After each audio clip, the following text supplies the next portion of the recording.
Introdução. O propósito desta gravação é comentar e condensar um dos livros mais assombrosos jamais escritos. Pense e Fique Rico, de autoria de Napoleon Hill, que tem exercido influência na vida, realizações e fortunas de mais pessoas do que qualquer outro livro jamais publicado. Em todo o mundo livre existem atualmente milhares de pessoas que têm triunfado em todas as linhas de trabalho e que hoje ocupam suas boas posições porque um dia encontraram e compraram um exemplar de Pense e Fique Rico. Qualquer uma delas estará disposta a confirmar isso, e com toda satisfação. Uma descoberta valiosa. Descobri pela primeira vez esse notável livro no outono de 1949. Ajudou-me a decidir de uma vez por todas como alcançaria a meta a que me tinha proposto. Unificou meu pensamento e abriu-me um caminho reto e claro até o ponto a que eu havia decidido chegar.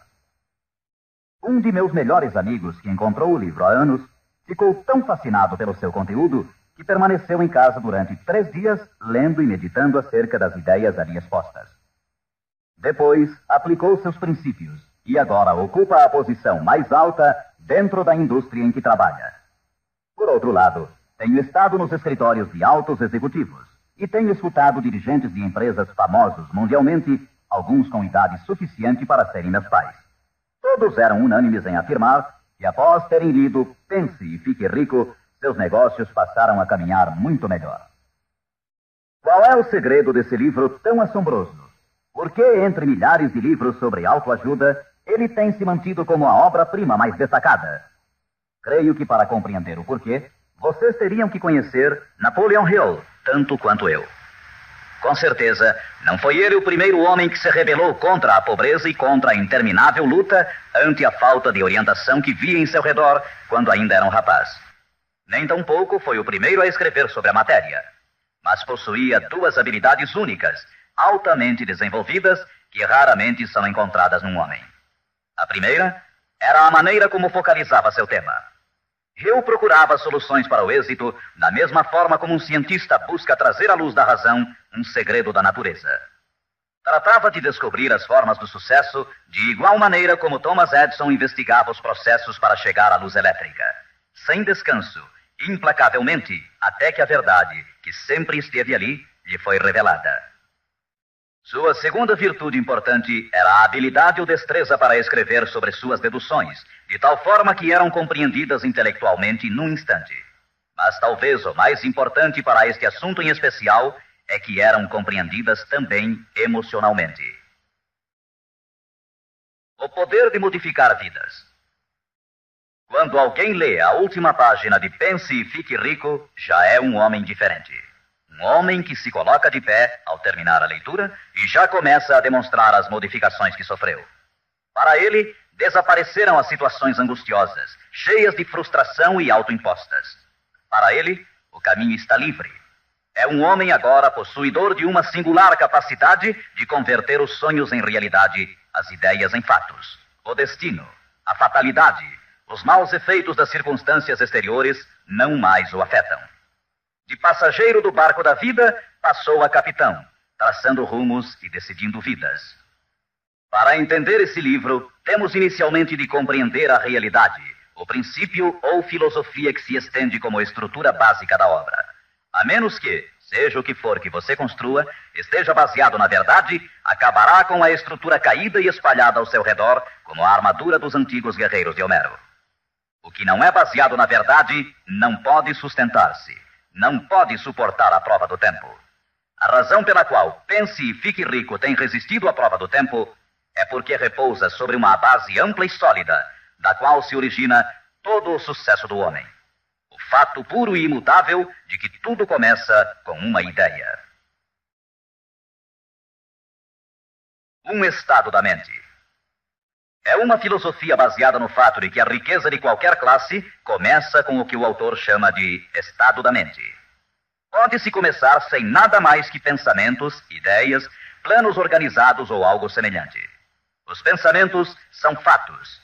Fatos incrivelmente poderosos quando se agregam a propósitos, persistência e um desejo ardente de transformá-los em objetos materiais ou riqueza, considerando como tal aquilo que você pode desejar.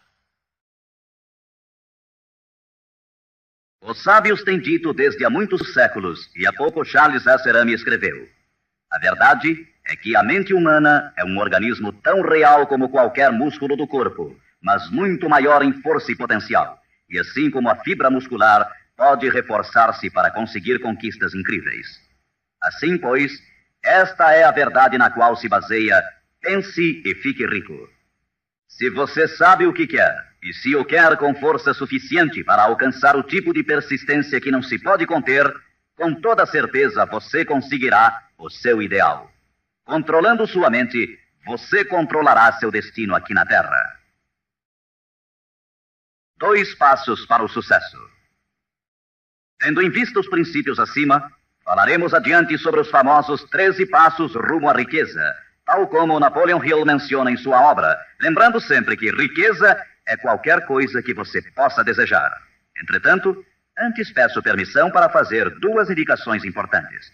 A primeira é que é necessário ter-se em mãos um caderno de anotações, todas as vezes em que se ouvir esta gravação, a fim de anotar os pontos mais importantes.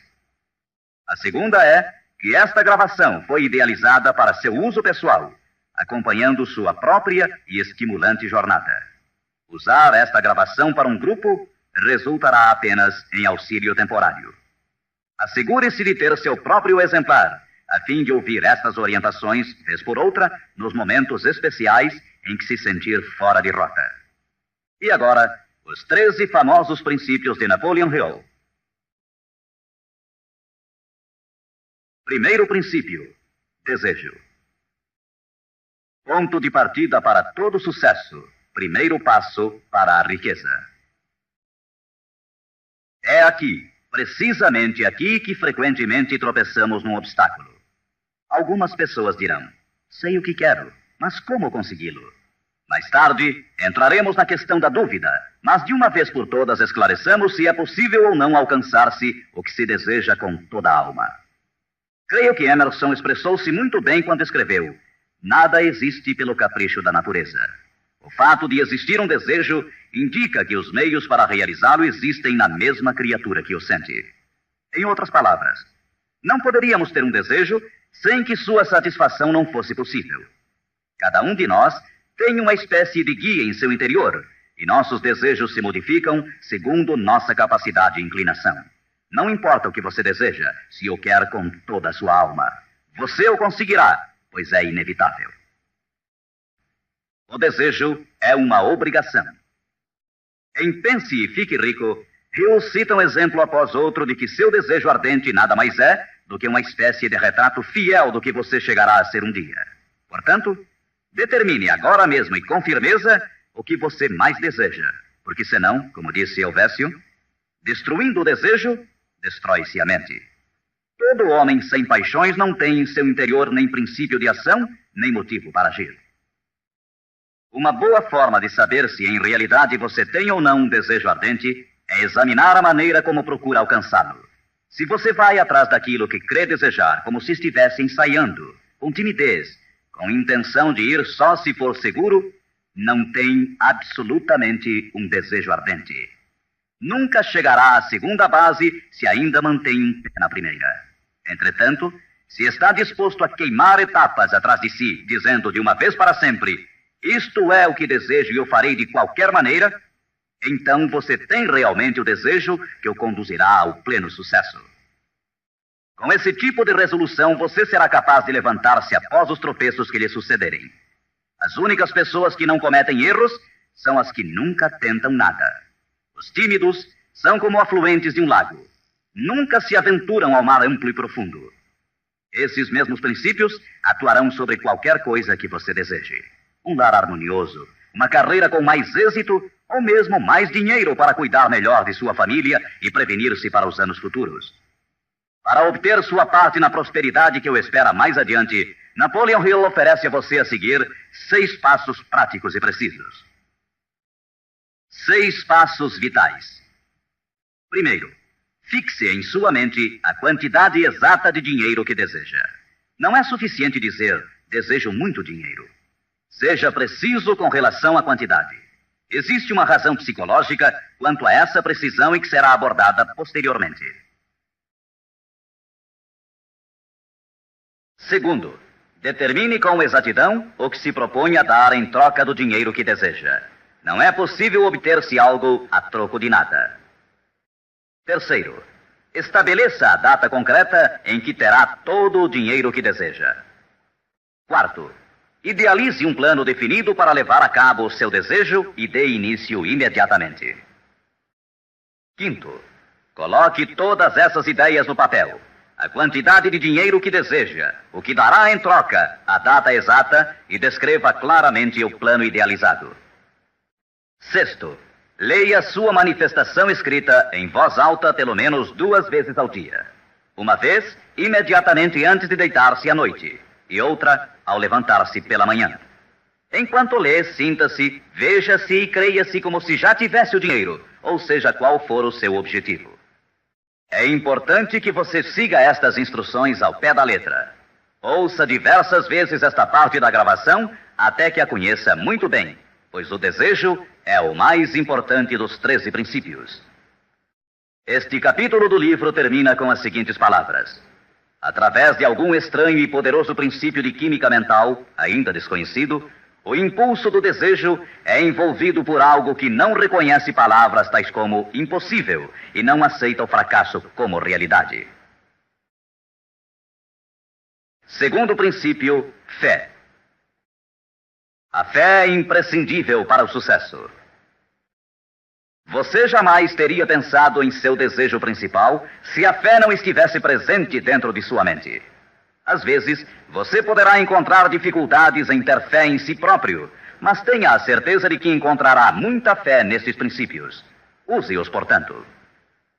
Vejamos o que Napoleon Hill diz sobre a fé. A fé é um estado de espírito que pode ser induzido ou criado por meio de afirmações ou instruções repetidas à mente subconsciente através do princípio da autossugestão. Isto significa nem mais nem menos que uma sugestão pode ser implantada por você mesmo, conscientemente, assim como uma autobiografia é uma história escrita por uma pessoa sobre si mesma. Projetando a imagem mental de você mesmo, tendo em destaque seu desejo principal e repetindo tal ação várias vezes, isso resultará na fé de que necessita. A fé é vital para o sucesso. O imperador Napoleão Bonaparte disse uma vez: todo andaime religioso se desarruma como um edifício em ruínas ante uma só palavra: fé. Por sua vez, Goethe afirmava: as épocas de fé são épocas frutíferas. As épocas de incredulidade, ainda que esplendorosas, são estéreis de todo o bem permanente. E como disse Schlegel, na vida real, toda grande empresa começa e dá seu primeiro passo com a fé. Portanto, tenha fé de que pode alcançar aquilo que busca, porque jamais você poderia ter se decidido se não pudesse alcançá-lo. Autoconfiança. Em seu capítulo sobre a fé, Hill oferece uma fórmula para a autoconfiança: repetir-se a si mesmo constantemente. Primeiro, sei que tenho a capacidade de alcançar o objetivo de meu propósito definido na vida. Portanto, exijo persistência de mim mesmo, ação contínua para a execução. E aqui agora prometo executar esta ação. Segundo, percebo que os pensamentos dominantes em minha mente reproduzir-se-ão com o tempo em ação externa, física, e que de maneira gradual transformar-se-ão em realidade física. Portanto, concentrarei meus pensamentos durante 30 minutos diários na tarefa de criar a imagem do que pretendo ser, criando assim em minha mente um retrato mental claro de minha pessoa e em decorrência de meu objetivo. Terceiro, sei que através do princípio da autossugestão, qualquer desejo que alimente com persistência em minha mente buscará com o tempo a maneira, através de meios práticos, para alcançar o objetivo que há por detrás dele. Portanto, dedicarei 10 minutos de cada dia para exigir de mim mesmo o desenvolvimento da autoconfiança. Quarto, detalharei por escrito os objetivos principais e concretos de minha vida. E nunca deixarei de tentar alcançá-los até que tenha desenvolvido a autoconfiança suficiente para isso. Quinto, sei que nenhuma riqueza ou posição pode durar muito, a menos que seja erguida sobre a verdade e a justiça. Por conseguinte, não participarei de qualquer atividade que não beneficie a todos os que dela participem. Terei sucesso em conseguir a cooperação de outras pessoas, bem como em atrair o pessoal desejado. Induzirei outros a servir-me através da minha boa disposição em servir aos demais. Eliminarei o ódio, a inveja, os ciúmes e o egoísmo, oferecendo amor a toda a humanidade, pois sei que uma atitude negativa nunca me trará o sucesso. Farei com que os demais creiam em mim, pois creio neles e em mim mesmo. Terceiro princípio: autossugestão. Mediante a sugestão repetida, a mente subconsciente pode trabalhar para nós. Já fizemos referências a isso. A autossugestão é a faculdade de ser capaz de concentrar na mente o nosso ardente desejo, até que o nosso subconsciente o aceite como uma realidade e comece a imaginar os meios para realizá-lo. É daqui que provém os impulsos, as súbitas centelhas de inspiração e orientação. Agora resumiremos as instruções dadas no segundo princípio, fé, em relação aos 6 passos, autoconfiança, e as combinaremos com os princípios sobre a autossugestão, constantes no livro Pense e Fique Rico. Primeiro, vá a um lugar tranquilo, talvez na cama à noite, feche os olhos e repita em voz alta para que possa escutar suas próprias palavras, a manifestação escrita da quantidade de dinheiro que se propõe a acumular, ou uma reafirmação cuidadosa do que possa ser sua meta, bem como o tempo limite para alcançá-la, além da descrição do serviço ou mercadoria que se dispõe a dar em troca do que vai receber. À medida que põe em prática estas instruções, imagine-se já possuidor de sua meta. Suponhamos, por exemplo, que você se propõe a economizar em cruzeiros o equivalente a $50 mil até o dia 1º de janeiro, daqui a 5 anos, que se determina a prestar serviços pessoais em troca de dinheiro como vendedor. A manifestação escrita de seus propósitos deve ser a seguinte. Escreva: para o dia 1º de janeiro de 1900 e aconteça o que acontecer, terei em meu poder a quantia de cruzeiros que economizarei em quantidades diversas durante aquele período. Em troca desse dinheiro, prestarei o melhor serviço possível, rendendo o máximo como vendedor de... Escreva aqui o produto que se propõe a vender ou qualquer coisa que você faça para ganhar a vida. Tenho certeza de que, à época aprazada, terei esse dinheiro em meu poder. Minha fé é tão grande que já posso ver esse dinheiro diante de meus olhos. Posso tocá-lo com minhas mãos, pois está à espera de passar para meu poder, tão logo eu preste o serviço que proponho a desempenhar em troca dele. Estou preparando um plano para acumular esse dinheiro e eu seguirei à medida que o receba. Segundo, repita isto pela manhã e à noite, até que possa ver claramente em sua imaginação o dinheiro que se dispôs a acumular. Terceiro, coloque uma cópia do que escreveu onde possa vê-la dia e noite, quando se deitar ou levantar-se, até que possa recordá-la perfeitamente. Ao se dispor a colocar em prática estas instruções, você estará aplicando o princípio da autossugestão. Quarto princípio: conhecimento especializado. O integral conhecimento dos detalhes de seu trabalho ou produto é indispensável para alcançar o sucesso. Neste princípio, Hill destaca um ponto muito importante. O conhecimento constitui uma força somente quando está organizado num plano concreto de ação e dirigido a um fim definido. Ele nos diz: antes que você possa estar seguro de sua capacidade de transformar o desejo em seu equivalente monetário, necessitará de conhecimento especializado do serviço, mercadoria ou profissão que se dispõe a oferecer em troca. Talvez você precise de muito mais conhecimento especializado do que tem, ou do que pode adquirir normalmente. Se for essa a situação, poderá resolver o problema mediante a utilização de um sistema que chamaremos de grupo mental. Mais tarde explicaremos do que se trata, mas por enquanto, reconheça que tem de aprender tudo o que possa sobre sua especialidade. Assim, dedique parte do tempo a cada dia para assimilar mais e mais sobre o que você faz para seu sustento. Frequente cursos que existam sobre a matéria, bem como associe-se a homens que conheçam bem sua profissão. Quinto princípio: imaginação. A imaginação é literalmente a oficina onde se formam os planos criados pelo homem. O impulso e o desejo recebem forma e ação mediante a ajuda da faculdade imaginativa da mente. Foi dito que o homem pode criar tudo o que possa imaginar, como disse e ensina Napoleon Hill. Toda a mente humana pode alcançar o que pode conceber e crer. A única limitação do homem dentro do razoável reside no desenvolvimento e emprego de sua imaginação e da subsequente motivação para a ação. A automotivação é a chave. Os maiores dirigentes de negócios, indústrias e finanças, os grandes artistas, músicos, poetas e escritores chegaram a ser os melhores porque desenvolveram a força da automotivação. Enquanto você desempenha seu trabalho diário, pense constantemente nos meios pelos quais poderia realizá-lo melhor, com maior eficácia. Pense nas modificações inevitáveis. Podem ser feitas agora? Se você sente limitações, lembre-se das palavras do famoso arquiteto Frank Lloyd Wright.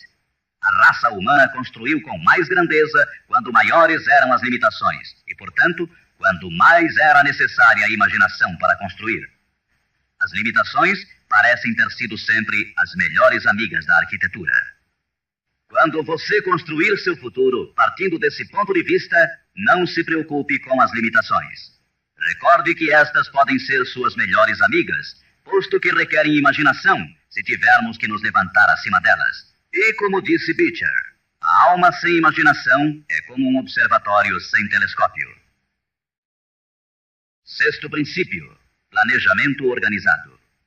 Para obtermos sucesso em um empreendimento que decida nossa vida, devemos ter planos perfeitos. Se você já decidiu qual é o seu desejo, qual é a sua meta, organizemos agora um plano para sua realização, de acordo com um programa. Citarei novamente: pense e fique rico. Você já sabe que tudo o que o homem cria ou adquire começa sob a forma de desejo. Transforma-se depois, do abstrato ao concreto, na oficina da imaginação, onde se criam e se organizam planos para sua transição. Você tem que ter um plano. Anteriormente, foram lhe dadas instruções para adotar 6 passos práticos e definidos como seu primeiro movimento para traduzir o desejo que você possa ter em seu equivalente físico. Um daqueles passos era a formulação de um plano prático, concreto, através do qual aquela transformação pudesse ser efetuada. Primeiro, alie-se com uma ou mais pessoas, tantas quantas necessitar, para criar e pôr em prática seu plano ou planos para o acúmulo de dinheiro que marcou como sua meta, fazendo uso do princípio da reunião de inteligências. É o grupo mental, e isso é muito importante. Segundo, antes de formar seu grupo mental, decida quais as vantagens e benefícios que pode oferecer individualmente aos membros do grupo que a formam em troca de sua cooperação. Ninguém trabalhará de forma indefinida sem alguma forma de compensação, ainda que esta não seja em dinheiro. Terceiro, reúna-se com os membros de seu grupo 2 vezes por semana, pelo menos, e com maior frequência, se possível, até que tenham aperfeiçoado o plano ou planos para a consecução de sua meta. Quarto, mantenha uma harmonia perfeita entre você e cada membro de seu grupo mental. Tenha em vista 2 fatos. Primeiro, você está comprometido em um empreendimento de importância básica. Para obter sucesso, tem que ter planos perfeitos. Segundo, deve ter a vantagem da experiência, instrução, capacidade e imaginação naturais de outras mentes. Este é o método seguido por todas as pessoas que têm se sobressaído da média. Dedique-se a isto até que tenha um plano formal bem organizado para alcançar seu objetivo. Desta forma, você nunca estará confuso ou pensando no que deve fazer em seguida. Cada manhã saberá com exatidão o que vai fazer e por que o fará. Adquira estas qualidades de dirigente. É neste capítulo de Pense e Fique Rico que Hill nos fala das características que deve ter o homem que dirige. Primeiro, determinação. Segundo, autocontrole. Terceiro, acurado senso de justiça. Quarto, exatidão nas decisões. Quinto, precisão nos planos. Sexto, hábito de fazer mais do que recebe como pagamento. Sétimo, personalidade agradável. Oitavo, simpatia e compreensão. Nono, domínio do detalhe. Décimo, boa disposição para assumir toda a responsabilidade. 11º, sentido de cooperação. O capítulo sobre planejamento organizado é um dos mais importantes do livro. Basta dizer que um homem sem plano é como um barco sem rumo. Não tem para onde ir e sofrerá um desastre quase inevitavelmente. 7º princípio, decisão. A demora, o oposto da decisão, é um inimigo que todo homem tem que vencer. A análise minuciosa de mais de 25 mil homens e mulheres que experimentaram fracassos revelou que a falta de decisão estava na cabeça da lista das 30 causas principais do fracasso. A análise de várias centenas de pessoas que haviam acumulado fortunas superiores a $1 milhão demonstrou o fato de que cada um deles tinha o hábito de tomar decisões com rapidez e lentamente modificá-las à medida que houvesse necessidade de uma alteração. As pessoas que fracassaram em acumular dinheiro, sem exceção, quase sempre tinham o hábito de tomar decisões com lentidão e depois modificavam-nas com rapidez e frequência. Ter um objetivo concreto torna mais fácil a tarefa de tomar decisões rápidas. Entre os inúmeros exemplos citados por Hill, um dos mais conhecidos é o caso de Henry Ford. Uma das qualidades mais destacadas daquele industrial era seu hábito de tomar decisões concretas com rapidez e depois modificá-las com calma.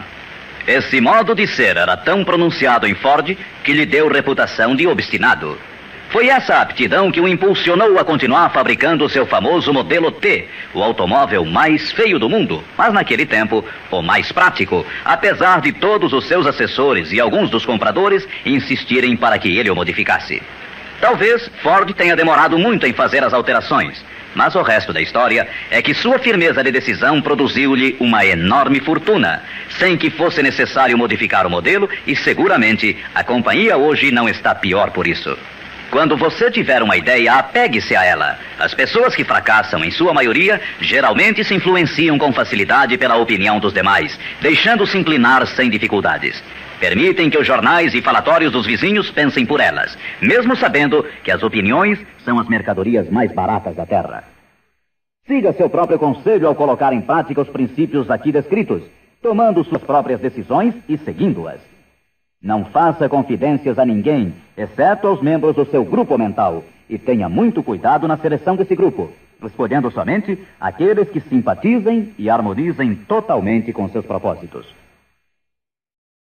Os amigos íntimos e familiares, ainda que isto não signifique que o façam constantemente, atrapalham com suas opiniões e, às vezes, por causa do ridículo.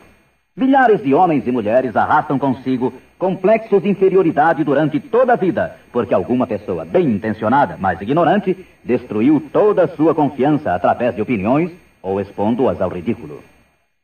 Se uma decisão merece algo, você deve agarrar-se a ela até que a tenha desenvolvido completamente. 8º princípio, persistência. A força de vontade e o desejo, adequadamente combinados, constituem uma dupla irresistível. Segundo Hill, persistência é como a força de vontade e combina-se com o homem como o carvão ao aço. Em inumeráveis casos, a persistência tem sido a única diferença entre o sucesso e o fracasso. É a falta dessa qualidade, mais do que qualquer outra, que impede a grande maioria de triunfar. Tentam algo, mas tão logo o caminho se torna áspero, desistem. A experiência com milhares de pessoas tem demonstrado que a falta de persistência é uma fraqueza comum à maioria das pessoas. É um defeito que pode ser vencido pelo esforço. Se você quer realizar um determinado desejo, tem que formar o hábito da persistência. As coisas parecerão difíceis. Será como se já não houvesse razão para continuar. Tudo em você dirá que deve renunciar, que deixe de tentar. É precisamente então quando os homens se distinguem dos meninos. É aqui, exatamente quando se percorre essa distância extra e se continua adiante, que os horizontes se aclaram e os primeiros sinais da abundância que há de ser sua pela persistência começam a ser vistos. Com a persistência virá o sucesso. A persistência pode ser cultivada. A persistência é um estado mental, portanto, pode ser cultivada. Como todos os estados da mente, a persistência se baseia em causas definidas, e entre elas encontramos as seguintes. Primeira, unidade de propósito, saber o que se quer. Segunda, desejo, Terceira, confiança em si mesmo. Quarta, unidade de planos. Quinta, conhecimento preciso, saber que seu plano é firme. Sexta, cooperação. A simpatia, a compreensão e a cooperação harmoniosa dos demais tende a desenvolver a persistência. Sétima, força de vontade. Oitava, hábito. A persistência é resultado direto do hábito. Nono princípio, usar a força de seu grupo mental. Duas mentes que se unem nunca deixam de criar uma terceira força, invisível, intangível, que pode ser comparada a uma terceira mente. É neste capítulo que Hill descreve a importância de formar-se um grupo de pessoas que simpatizem com o seu desejo. Esse grupo mental pode ser integrado de 2 ou mais indivíduos que, eventualmente, possam ter planos semelhantes. Com a decorrência das reuniões, você perceberá muitas vezes, ao estar discutindo algo com outra pessoa, que de repente surgem-lhe boas ideias, que são resultado dessa associação. Ideias que nunca apareceriam sem ela. O mesmo sucede com a outra pessoa. Estimule seu pensamento. Grande quantidade de boas ideias tem brotado de mentes individuais como resultado de participação em grupo. Associar-se a pessoas para formar o grupo mental não deve ser confundido com o fato de deixar que outros pensem por você, mas é estimular seu próprio pensamento através da associação com outras mentes. Ninguém sabe tudo. Quanto mais afins sejam as mentes reunidas, mais informações interrelacionadas estarão disponíveis. As grandes ideias são uma combinação de informações análogas. Assim, você deve escolher os membros de seu grupo com cuidado. Assegure-se que sejam pessoas que você respeita e que trabalhem conscientemente. Todos se divertirão muito e alcançarão suas metas muito antes. 10º princípio, entusiasmo. O entusiasmo provém da canalização de todas as energias corporais em termos positivos e louváveis. É neste capítulo que Napoleon Hill descreve a importância da mulher. A mulher que quase sempre auxilia o homem que luta pela consecução de metas meritórias. A opinião de Hill é de que praticamente todo dirigente é homem cujos êxitos foram inspirados em grande parte por uma mulher. Quando as coisas andarem mal, e pode estar seguro que isso ocorrerá em algumas ocasiões, você ver-se-á abandonado até pelos que você pensava que eram seus amigos. Mas se você conseguiu uma boa mulher, nunca estará só. Ela sempre o impulsionará a recomeçar uma e outra vez se necessário, e lhe dará um novo entusiasmo que nasce de sua fé em você. Ter alguém a quem amar é ter alguém com quem compartilhar seu êxito e realizações, que lhe felicite com o elogio que todos necessitamos de vez em quando. Um homem pode chegar a triunfar sem sua esposa e sem filhos, mas a plenitude da alegria se obtém através deles. Cuide de sua esposa e filhos como de seu maior tesouro. 11º princípio, a mente subconsciente. A mente subconsciente consiste em um campo de consciência no qual são classificados e registrados todos os impulsos do pensamento que chegam à mente objetiva através de qualquer dos 5 sentidos. Da mente subconsciente, você pode aproveitar ou tirar os pensamentos como quem tira cartas de um arquivo. Ela recebe e arquiva impressões sensoriais ou pensamentos independentemente de sua natureza. Você pode semear à vontade em sua mente subconsciente qualquer plano, ideia ou propósito que deseje traduzir em seu equivalente físico ou monetário. O subconsciente atua primeiro sobre os desejos dominantes que se mesclaram, como as emoções, como a fé. Sua mente subconsciente trabalha dia e noite. Mediante um procedimento ainda desconhecido para o homem, a mente subconsciente toma da inteligência infinita poder para transformar de maneira espontânea o desejo próprio no seu equivalente físico, usando sempre os meios mais práticos mediante os quais pode alcançar seu fim. Não é possível controlar completamente a mente subconsciente, mas pode-se entregar a ela qualquer plano, desejo ou propósito para que seja transformado em algo concreto. Ninguém sabe muito sobre o que chamamos a mente subconsciente ou mesmo de subconsciente. Sabemos que é incalculavelmente poderosa e que pode solucionar nossos problemas se corretamente empregada. A melhor forma é manter na mente consciente, tão frequentemente quanto possível, uma imagem clara de si mesmo, como se já tivesse alcançado a meta desejada. Defina-a com clareza e projete-a na tela de sua mente. Retenha-a. Veja-se fazendo e tendo as coisas que obterá depois de alcançado seu objetivo. Imagine isso tão a miúde quanto possível, enquanto prossegue com seu trabalho diário, especialmente no momento de dormir e no instante de acordar.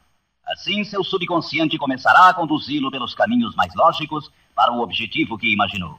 Não lute contra ele. Siga seus lampejos repentinos, as ideias que venham à sua mente. Esteja seguro que é seu subconsciente tentando chegar à sua mente consciente. Se você prosseguir assim, ficará surpreso e encantado com as ideias maravilhosas que parecerão brotar do nada. As vidas dos grandes homens e mulheres que parecem milagrosas para as pessoas normais não são mais do que a expressa satisfação de seus ardentes desejos através de sua mente subconsciente.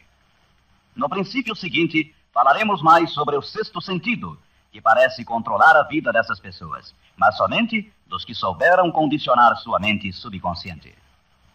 O tempo não significa nada para o subconsciente. Um homem poderia trabalhar com firmeza em seu labor durante 40 anos e não conseguir alcançar o que é possível em 3 ou 4 anos, mediante a aplicação adequada desses princípios.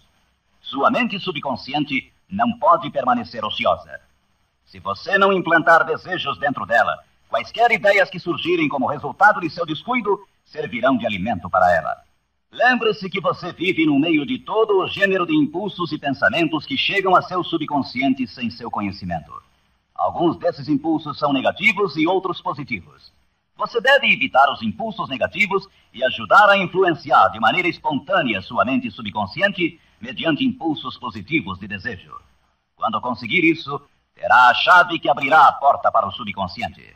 Bulwer escreveu: o homem que triunfa sobre seus semelhantes é aquele que muito breve na vida discerne com clareza seu objetivo e caminha para ele com todas as suas forças. Inclusive, o próprio gênio não é mais do que a observação minuciosa reforçada pela consistência do propósito.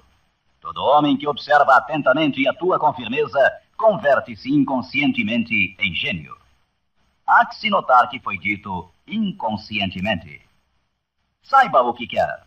Decida de uma vez por todas o que haverá de ser seu. Mantenha-se firme em seu rumo, impulsionado pela fé, e seu subconsciente fará o resto. 12º princípio: o cérebro. O cérebro possui a força mais maravilhosa, milagrosa, de maior potência que o mundo já conheceu.